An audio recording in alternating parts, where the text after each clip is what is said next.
After Second Kings, there's two other books that follow it, which in some Bibles they're actually called Third Kings and Fourth Kings.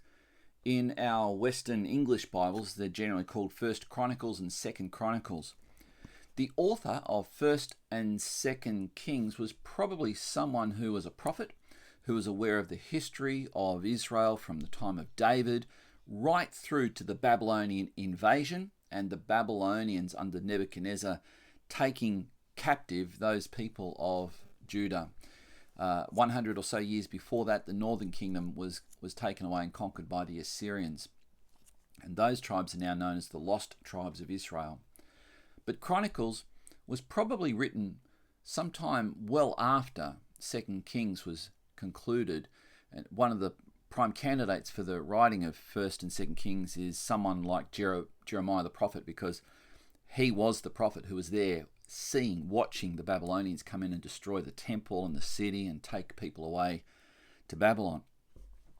First Chronicles it sounds almost like the same history, but it is different because it focuses on the southern kingdom.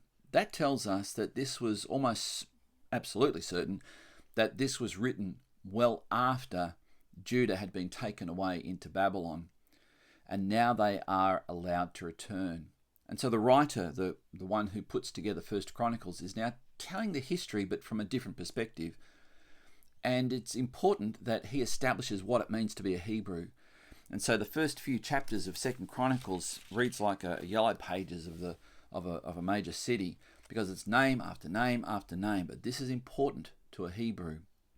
And so from here, we now have all of the things that led to the demise of Israel, their sin, their wickedness, their rebellion, all overlooked.